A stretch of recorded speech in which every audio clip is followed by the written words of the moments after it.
Hi friends, welcome to my channel. Aase ಧಾರಾವಾಹಿಯಲ್ಲಿ ಮುಂದಿನ ಸಂಚಿಕೆಯಲ್ಲಿ ರಂಗನಾಥ್ ಅವರು ಒಂದು ದೊಡ್ಡ ತೀರ್ಮಾನ ತೆಗೆದುಕೊಳ್ಳುತ್ತಾರೆ. ಬೇಗನೆ ಎಲ್ಲರನ್ನ ಕರೆದು, ಇಷ್ಟು ದಿನ ಸೂರ್ಯ ಮತ್ತು ಮೀನಾ ಹಾಲಿನಲ್ಲಿ ಮಲಗುತ್ತಿದ್ದಾರೆ. ಇತ್ತ ಮನೋಜ್ ಒಬ್ಬನೇ ದೊಡ್ಡ ರೂಮಿನಲ್ಲಿದ್ದಾನೆ. ಇನ್ಮೇಲೆ ಆ ರೂಮಿನಲ್ಲಿ ಸೂರ್ಯ, ಮೀನಾ ಇರುತ್ತಾರೆ. ಮನೋಜ್ ಹಾಲಿನಲ್ಲಿ ಮಲಗಲಿ ಎಂದು ರಂಗನಾಥ್ ಅವರು ಆರ್ಡರ್ ಮಾಡ್ತಾರೆ. ಇದನ್ನು ಕೇಳಿ ಮನೋಜ್ ಮತ್ತು ಶಾಂತಿಗೆ ತೀವ್ರ ಆಘಾತವಾಗುತ್ತದೆ.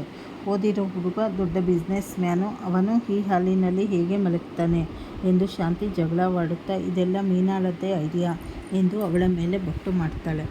ಆದರೆ ಸೂರ್ಯ ಮೀನಾಳ ಪರವಾಗಿ ನಿಂತು ಅವಳು ಇಂತಹ ಕೆಲಸ ಮಾಡುವುದಿಲ್ಲ ಎನ್ನುತ್ತಾನೆ. ಸೂರ್ಯ, ಮೀನಾ ನಮಗೆ ರೂಮ್ ಬೇಡ ಅಂದರು. ರಂಗನಾಥ್ ಕೇಳದೆ ಮನೋಜನನ್ನು ರೂಮಿನಿಂದ ಆಚೆ ಹಾಕಿ, ಬೇಕಿದ್ದರೆ ರವಿ ಜೊತೆ ರೂಮ್ ಶೇರ್ ಮಾಡಿಕೊ ಎನ್ನುತ್ತಾರೆ.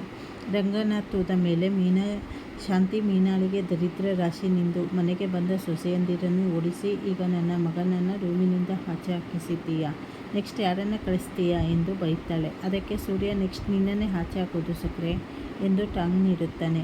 ಮನೋಜ್ ತನ್ನ ಲಗೇಜ್ ತಗೊಂಡು ಹೋಗುವಾಗ ಸೂರ್ಯ ಮೀನಾ ಹತ್ತಿರ ಕಾಲೆಳೆಯುತ್ತಾ ರೊಮ್ಯಾಂಟಿಕ್ ಆಗಿ ಮಾತನಾಡುವುದನ್ನು ನೋಡಿ ಅವನಿಗೆ ಇನ್ನೂ ಉರಿ ಜಾಸ್ತಿ ಆಗುತ್ತದೆ. ಮತ್ತೊಂದೆಡೆ ಕ್ರಿಶ್ಗೆ ತೀವ್ರವಾದ ಜ್ವರ ಬಂದಿದ್ದು, ಜ್ವರದ ಕನವರಿಕೆಯಲ್ಲೂ ಮೀನಾ ಮತ್ತು ಸೂರ್ಯನ ಹೆಸರನ್ನೇ ಹೇಳುತ್ತಿರುತ್ತಾನೆ. ರೋಹಿಣಿ ಟೆನ್ಷನ್ ಮಾಡಿಕೊಂಡು ಶ್ರುತಿ ರೆಸ್ಟೋರೆಂಟ್ಗೆ ಬಂದು ತನಗೆ ಮತ್ತು ಮನೋಜನ್ಗೆ ಸಹಾಯ ಮಾಡುವಂತೆ ಕೇಳಿಕೊಳ್ತಾಳೆ. ಅಷ್ಟರಲ್ಲೇ ಅಲ್ಲಿಗೆ ಮೀನಾ ಬರ್ತಾಳೆ. ಮೀನಾಳನ್ನು ನೋಡಿ ರೋಹಿಣಿ ಮಾತನಾಡಿಸಲು ಹೋದಾಗ, ನಮ್ಮ ಮೇಲೆ ಸುಳ್ಳು ಕಂಪ್ಲೇಂಟ್ ಕೊಟ್ಟು ಜೈಲಿಗೆ ಕಳಿಸಲು ನೋಡಿದವಳು ನೀನು ಎಂದು ಮೀನಾ ತರಾಟೆಗೆ ತೆಗೆದುಕೊಳ್ತಾಳೆ. ಆಗ ರೋಹಿಣಿ ಕ್ಷಮೆ ಕೇಳಿ, ನನಗೋಸ್ಕರ ಅಲ್ಲ, ಕ್ರಿಶ್ಗೆ ತುಂಬ ಜ್ವರ ಬಂದಿದೆ, ಅವನು ನಿಮ್ಮಿಬ್ಬರ ಹೆಸರನ್ನೇ ಕನ್ವರಿಸುತ್ತಿದ್ದಾನೆ, ನೀವು ಬಂದು ನೋಡಿದರೆ ಅವನ ಜ್ವರ ಕಡಿಮೆ ಆಗ್ಬೋದು, ಪ್ಲೀಸ್ ಕ್ರಿಶ್ಗಾಗಿ ನಮ್ಮ ಮನೆಗೆ ಬನ್ನಿ ಎಂದು ಕಣ್ಣೀರಿಡುತ್ತಾ ತನ್ನ ಮನೆಯ ಲೊಕೇಶನ್ ಕಳಿಸಿ ಹೊರಡುತ್ತಾಳೆ. ಮೀನಾಳಿಗೆ ಕ್ರಿಶ್ ನೆನೆದು ಬೇಜಾರಾಗುತ್ತದೆ. ಶ್ರುತಿ ಹತ್ತಿರ ಅಭಿಪ್ರಾಯ ಕೇಳಿದಾಗ, ಮೀನಾ, ಇದು ನನ್ನೊಬ್ಬಳ ನಿರ್ಧಾರವಲ್ಲ, ಸೂರ್ಯ ಮಾವ ಹಾಗೂ ಅತ್ತೆ ಹತ್ತಿರ ಕೇಳಿ ಒಪ್ಪಿದರೆ ಹೋಗೋಣ ಎನ್ನುತ್ತಾಳೆ. ಇನ್ನೊಂದು ಕಡೆ ಶಾಂತಿ ಕಸ್ತೂರಿ ಮನೆಗೆ ಬಂದಾಗ ಅಲ್ಲಿಗೆ ವಿಶಾಲಾಕ್ಷಿ ಬರ್ತಾಳೆ. ಶಾಂತಿ ತನ್ನ ಮಗನನ್ನು ಹಾಲಿನಲ್ಲಿ ಮಲಗಿಸಿದ ವಿಷಯ ಹೇಳಿ ಬೇಸರ ಪಟ್ಟುಕೊಳ್ಳುತ್ತಾಳೆ ಮತ್ತು ಮನೋಜನ್ಗೆ ಇನ್ನೊಂದು ಮದುವೆ ಮಾಡಲು ಶ್ರೀಮಂತ ಮನೆತನದ ಆಸ್ತಿ ಇರುವ ಒಬ್ಬಳೇ ಮಗಳಾಗಿರುವ ಹುಡುಗಿ ಬೇಕು ಎನ್ನುತ್ತಾಳೆ. ಆಗ ವಿಶಾಲಾಕ್ಷಿ ಕುತಂತ್ರ ಬುದ್ಧಿಯಿಂದ ಶಾಂತಿ ತಲೆ ಕೆಡಿಸಲು ಆರಂಭಿಸ್ತಾಳೆ.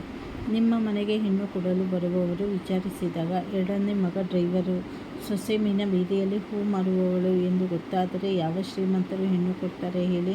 ಆ ಮೀನು ಮನೆಯಲ್ಲಿದ್ದರೆ ನಿಮ್ಮ ಮಗನಿಗೆ ಮದುವೆ ಆಗಲ್ಲ. ಮೊದಲು ಆ ಮೀನಾಳನ್ನು ಮನೆಯಿಂದ ಒದ್ದು ಆಚೆ ಹಾಕಿ, ಆಗ ಶ್ರೀಮಂತ ಸಂಬಂಧಗಳು ತಾವಾಗಿಯೇ ಬರುತ್ತದೆ ಎಂದು ಎದುರಿಸುತ್ತಾಳೆ. ಶಾಂತಿ ತಕ್ಷಣ ಒಪ್ಪಿಕೊಂಡು ಅವಳನ್ನು ಮಾತ್ರವಲ್ಲ, ಅವಳ ಜೊತೆ ಸೂರ್ಯನನ್ನು ಸೇರಿಸಿ ಮನೆಯಿಂದ ಆಚೆ ಹಾಕ್ತೀನಿ ಎಂದು ರೋಷದಿಂದ ಹೇಳ್ತಾಳೆ. ವಿಶಾಲಾಕ್ಷಿ ಮನಸ್ಸಿನಲ್ಲಿ ಹೇಗಾದರೂ ಮಾಡಿ ಇವಳ ಕೈಯಿಂದ ಮೀನಾಳನ್ನು ಆಚೆ ಹಾಕಿಸಿ ಆಮೇಲೆ ಇಡೀ ಮನೆಯನ್ನೇ ನನ್ನದಾಗಿಸಿಕೊಂಡು ಇವರನ್ನು ಬೀದಿಗೆ ತರ್ತೀನಿ ಎಂದು ಕ್ರೂರವಾಗಿ ನಗ್ತಾಳೆ. ಇಲ್ಲಿಗೆ ಈ ಸಂಚಿಕೆ ಮುಕ್ತಾಯವಾಗುತ್ತದೆ. ಮುಂದಿನ ಸಂಚಿಕೆಗಳಲ್ಲಿ ಏನೇನು ಬದಲಾವಣೆ ಆಗುತ್ತೆ ಅಂತ ಹೇಳಿ ಮುಂದೆ ತಿಳಿದುಕೊಳ್ಳೋಣ. ಹೊಸದಾಗಿ ಯಾರ್ಯಾರು ಚಾನಲ್ ನೋಡ್ತಾ ಇದ್ದೀರಾ ಚಾನಲನ್ನು ಸಬ್ಸ್ಕ್ರೈಬ್ ಮಾಡ್ಕೊಳ್ಳಿ, ಲೈಕ್ ಮಾಡಿ, ಶೇರ್ ಮಾಡಿ, ಸಪೋರ್ಟ್ ಮಾಡಿ. ಧನ್ಯವಾದಗಳು.